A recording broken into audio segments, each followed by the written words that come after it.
અધ્યાય 13.1 દાખલા નંબર 1 બે ઘન પૈકી પ્રત્યેકનું ઘનફળ 64 સેમીનો ઘન છે. એટલે આ એક સમઘન એનું ઘનફળ 64 છે, આ બીજો સમઘન એનું ઘનફળ 64 છે. સમઘનના ઘનફળનું સૂત્ર શું? બાજુનો ઘન. તો બાજુનો ઘન તો 64 નું ઘનમૂળ કેટલું આવે? 4. એટલે એની લંબાઈ 4 આવશે, પહોળાઈ 4 આવશે, ઊંચાઈ 4 આવશે. બીજાની પણ લંબાઈ 4, પહોળાઈ 4 અને ઊંચાઈ 4. આગળ વાંચીએ. બે ઘનને જોડવાથી બનતા લંબઘનનું પુષ્કળ શોધો. તો આ બે ઘનને આપણે જોડી દીધા તો લંબઘન બન્યો. તો આ લંબઘનની લંબાઈ કેટલી થશે? તો કે 4 + 4 એટલે 8. પહોળાઈ તો 4 જ રહેશે અને ઊંચાઈ તો 4 જ. પછી પુષ્કળનું સૂત્રનો ઉપયોગ કરીને આપણે દાખલો ગણી શકીએ. તો અહીંયા ધ્યાન આપજો. તો ઘનનું ઘનફળ આપણને કેટલું આપેલું છે? 64 સેમીનો ઘન. તો ઘનના ઘનફળનું સૂત્ર શું છે? L નો ઘન બરાબર 64. ઘન દૂર કરીએ તો સામેનાનું ઘનમૂળ, તો માટે L બરાબર ઘનમૂળમાં 64. 64 નું ઘનમૂળ 4 સેન્ટીમીટર, તો માટે L બરાબર 4 સેન્ટીમીટર. હવે શરત લખવાની કે બે ઘનને જોડીને લંબઘન બનાવતા. તો બે ઘનને જોડીને લંબઘન બનાવતા, લંબઘનની લંબાઈ કેટલી થાય? તો કે 4 + 4 એટલે 8 સેન્ટીમીટર. પહોળાઈ એની 4 સેન્ટીમીટર અને ઊંચાઈ એની 4 સેન્ટીમીટર. લંબાઈ, પહોળાઈ અને ઊંચાઈ મળી ગઈ. તો હવે એનું પુષ્કળ, તો માટે શું થશે બોલો? લંબઘનનું પુષ્કળ બરાબર 2 કૌંસમાં AB + BH + FH. કિંમતો મૂકી દઈએ. બરાબર 2 કૌંસમાં L એટલે 8, B એટલે 4, તો 8 × 4 + B એટલે 4, H એટલે 4 એટલે 4 × 4 + L એટલે 8, H એટલે 4, તો 8 × 4. તો બરાબર 8 ચોક 32 + ચોકું ચોકું 16 + 8 ચોક 32. 32 + 16 + 32 કરીએ તો જવાબ આવે 80. 2 × 80 એટલે 160 સેન્ટીમીટર સ્ક્વેર. તો જવાબ શું લખવાનું? લંબઘનનું પુષ્કળ 160 સેન્ટીમીટર સ્ક્વેર છે. લખી કાઢો. દાખલા નંબર 2 એક અર્ધગોલક પર એક પોલો નળાકાર બેસાડેલો છે. જુઓ, આ અર્ધગોલક છે, એના ઉપર આ પોલો નળાકાર બેસાડેલો છે. આકૃતિમાં ખ્યાલ આવી ગયો? આવી ગયો. અર્ધગોલકનો વ્યાસ 14 સેન્ટીમીટર છે. તો વ્યાસ ઉપર પહેલું કામ શું કરવાનું? ત્રિજ્યા શોધવાની. પહેલા શરત લખવાની કે એક અર્ધગોલક પર એક પોલો નળાકાર બેસાડેલો એવું કેવું પાત્ર છે. પછી એની આપણે આકૃતિ દોરી કાઢી. આ અર્ધગોલક અને એના ઉપર આ પોલો નળાકાર. બરાબર.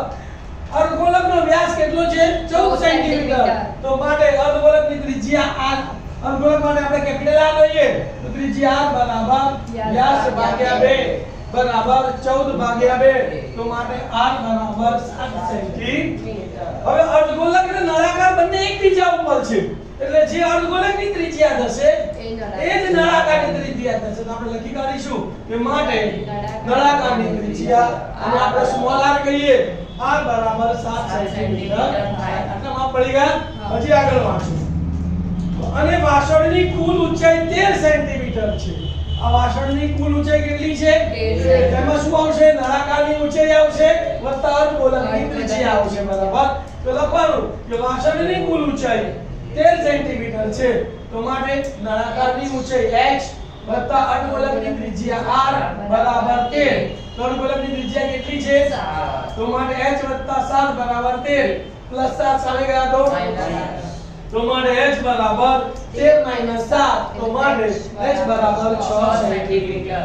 બધા માપો મળી ગયા. હવે આની વક્ર સપાટીનું ક્ષેત્રફળનું સૂત્ર તમને યાદ હોવું જોઈએ. કયું છે બોલો? 2π r/s. આની વક્ર સપાટીનું ક્ષેત્રફળ 2πr² બરાબર. પ્રશ્ન શું પૂછ્યો છે ભાઈ? વાસણની અંદરની સપાટીનું પુષ્કળ શોધો. અંદરની સપાટી એને ધ્યાન આપો. આ નળાકારની અંદરની સપાટી આટલી થઈ, તેને શું કહેવાય? નળાકારની વક્ર સપાટીનું ક્ષેત્રફળ. અને અંદર આ અર્ધગોલકમાં આટલી સપાટી આવશે ને, તેને શું કહેવાશે? અર્ધગોલકની વક્ર સપાટીનું ક્ષેત્રફળ. તો લખીશું કે માટે વાસણની અંદરની સપાટીનું પુષ્કળ બરાબર નળાકારની વક્ર સપાટીનું ક્ષેત્રફળ વત્તા અર્ધગોલકની વક્ર સપાટીનું ક્ષેત્રફળ. નળાકારની વક્ર સપાટીનું ક્ષેત્રફળનું સૂત્ર 2πr/h વત્તા અર્ધગોલકની વક્ર સપાટીના ક્ષેત્રફળનું સૂત્ર 2πr². કિંમતો મૂકીશું 2 ના 2 ગુણ્યા પાઈની જગ્યાએ 22/7 ત્રિજ્યાની જગ્યાએ 7 ઊંચાઈની જગ્યાએ 6 વત્તા 2 ના 2 પાઈની જગ્યાએ 22/7 ત્રિજ્યાનો વર્ગ છે તો 7 ગુણ્યા 7 કેટલી વાર લેવાના 2 વાર.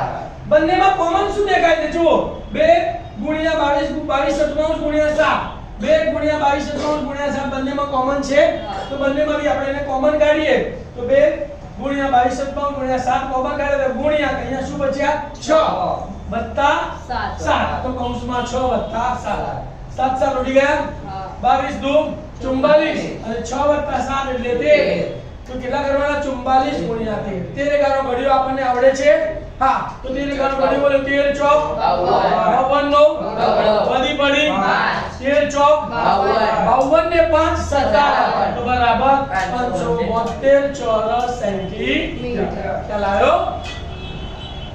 દાખલા નંબર 3 અર્ધગોલકની ઉપર શંકુ લગાવેલો હોય તેવું એક રમકડું છે તે બંનેની ત્રિજ્યા 3.5 સેન્ટીમીટર છે તો રમકડાની કુલ ઊંચાઈ 15.5 સેન્ટીમીટર હોય તો રમકડાનું કુલ પૃષ્ઠફળ શોધો.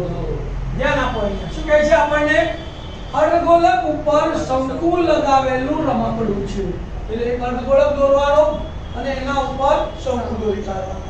રમકડું તૈયાર થઈ ગયું. બંનેની ત્રિજ્યા કેટલી છે 3.5 સેન્ટીમીટર તો લખવાનું કે માટે અર્ધગોલકની ત્રિજ્યા કેપિટલ R બરાબર 3.5 સેન્ટીમીટર અને આકૃતિમાં બતાવવાની અને શંકુની ત્રિજ્યા સ્મોલ r બરાબર 3.5 સેન્ટીમીટર. રકમમાં આગળ કીધું કે રમકડાની કુલ ઊંચાઈ 15.5 સેન્ટીમીટર છે તો અહીંથી ને માંડીને અહીંયા સુધીનું રમકડું કેટલા સેન્ટીમીટર ઊંચું છે 15.5 સેન્ટીમીટર ઊંચું છે.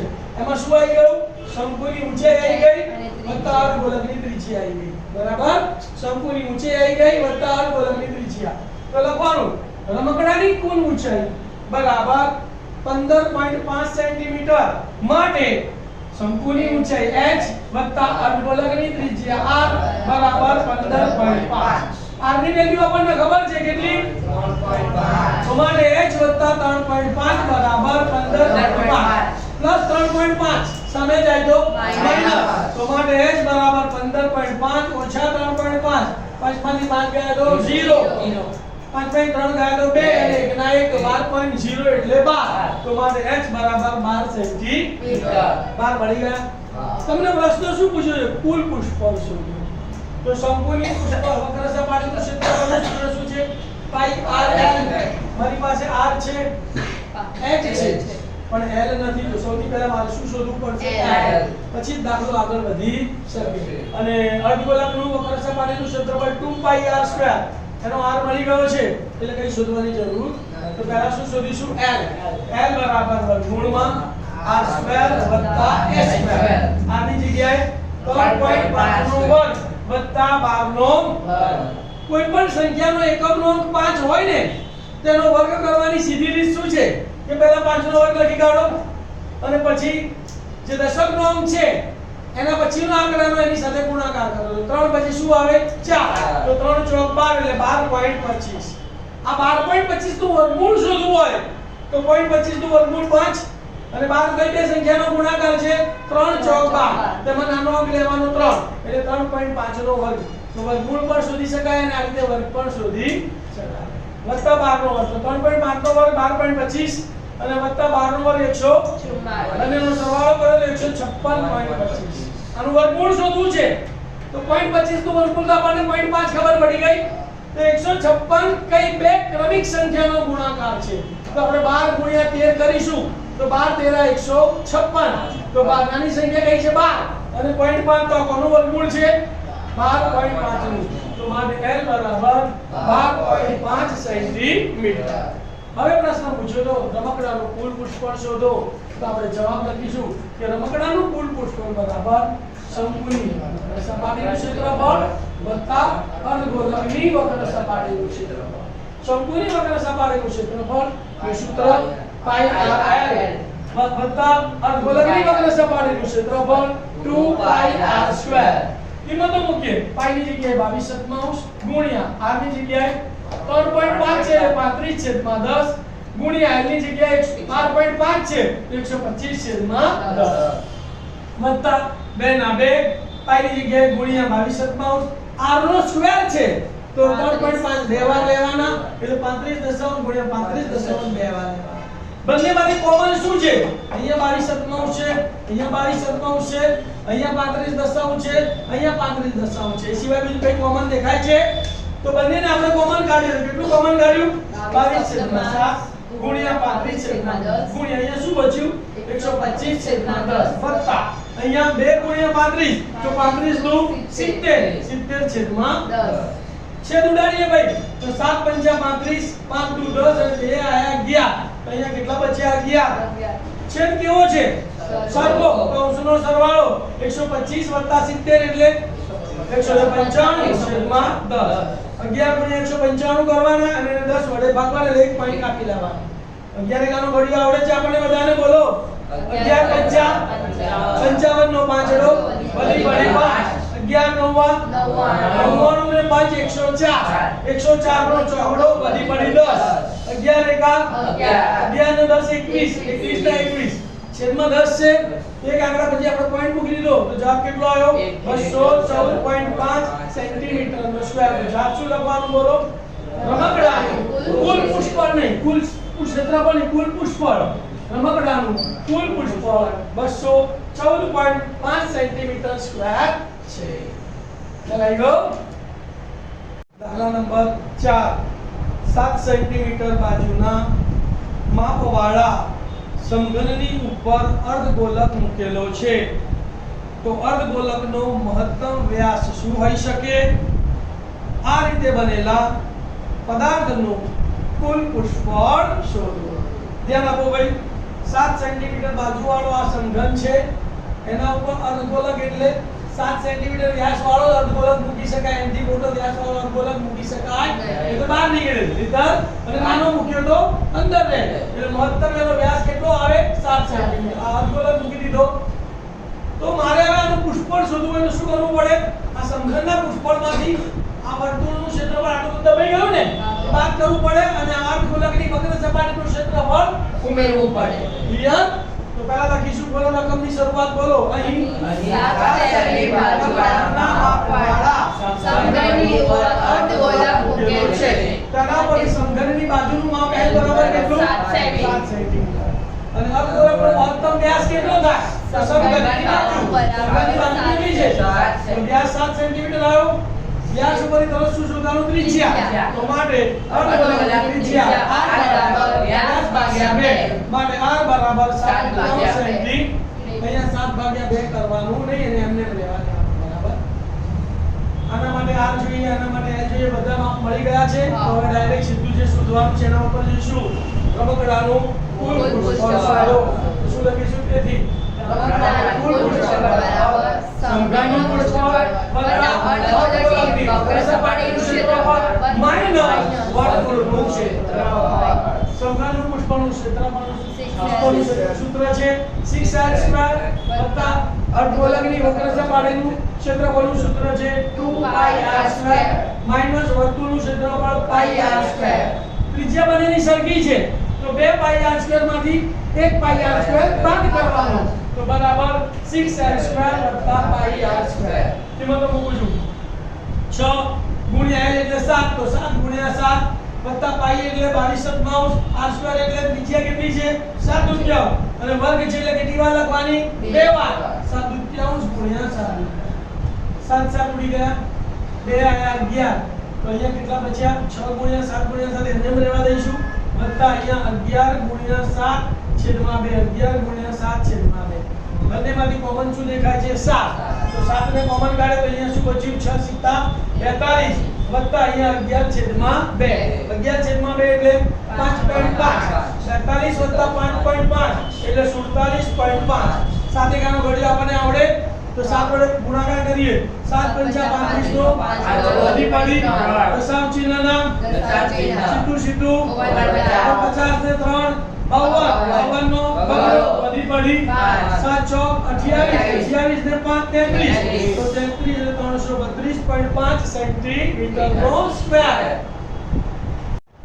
13.5 નો દાખલા નંબર 5 એક સમઘન લાકડાના ટુકડાના એક પૃષ્ઠમાંથી એક અર્ધગોલક કાપવામાં આવે છે એટલે સમઘન લાકડાનું પૃષ્ઠ છે એની અંદરથી એક અર્ધગોલક શું કરવાનું કોતરીને કાપવામાં આવે છે અર્ધગોલકનો વ્યાસ આપ્યો છે L એ સમઘનની બાજુનું માપ બરાબર છે એટલે અર્ધગોલકનો વ્યાસ L છે અને સમઘનની બાજુ પણ L છે તો બાકી પદાર્થનું પૃષ્ઠફળ શોધો ધ્યાન આપો ભાઈ આ સમઘન છે જેની લંબાઈ L છે એના ઉપર આ 7 સેન્ટીમીટર વ્યાસનો એક અર્ધગોલક કાપી લેવા કોતરી નાખવામાં આવે છે બરાબર છે તમારાનું પૃષ્ઠફળ શોધવું હોય બાકી પદાર્થનું તો શું થાય સમઘનની પૃષ્ઠફળ વત્તા અર્ધગોલકની વક્ર સપાટીનું ક્ષેત્રફળ ઓછા વર્તુળ ભાગ ખુલ્લો થઈ ગયો ને તો આ વર્તુળનું ક્ષેત્રફળ એમાંથી શું કરવાનું બાદ કરવાનું દાખલાની શરૂઆત કરીએ સરળ લખીને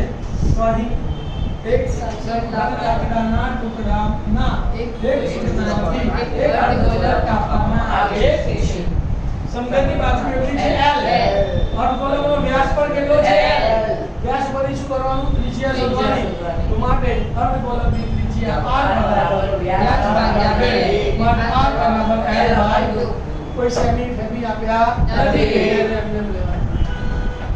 હવે શોધવાનું છે બાકી પદાર્થનું કુલ પૃષ્ઠફળ શું લખીશું બરાબર સમઘનનું પૃષ્ઠફળ વત્તા અર્ધગોલકની વક્ર સપાટીનું ક્ષેત્રફળ માઈનસ આ ખુલ્લા વર્તુળનું ક્ષેત્રફળ સમઘનનું પૃષ્ઠફળનું સૂત્ર છે 6 ગુણ્યા બાજુનો વર્ગ વત્તા અર્ધગોલકની વક્ર સપાટીનું ક્ષેત્રફળ 2πr² માઈનસ વર્તુળનું ક્ષેત્રફળ 2πr² માંથી 1πr² એટલે πr² કિંમતો મૂકીશું 6 ગુણ્યા બાજુ એટલે l નો વર્ગ વત્તા અહીંયા તમે પાઈ ની કિંમત મૂકવી હોય તો મૂકી શકો છો ના મૂકવી હોય તો ના એમને રહેવા દો તો પણ ચાલશે તો પાઈ ના પાઈ અને r ની જગ્યાએ l/2 નો વર્ગ તો બરાબર 6l² વત્તા પાઈ ના પાઈ l નો વર્ગ l² અને 2 નો વર્ગ 4 કેટલો લસા આવ્યો છેદમાં 4 આયા ને તો 4 લસા લેવો પડે તો 4 વડે ગુણી 4 વડે ભાગવાનું એટલે છેદમાં 4 આવી ગયા 4 વડે ગુણીને 6 ચોક 24l² વત્તા પાઈ l². 4 ને આપણે કોમન લાગે તો 1/4 કહેવાય. આ બંનેમાંથી l² કોમન નીકળે છે તો 1/4 * l² * 24 વત્તા પાઈ. આ તમારો જવાબ.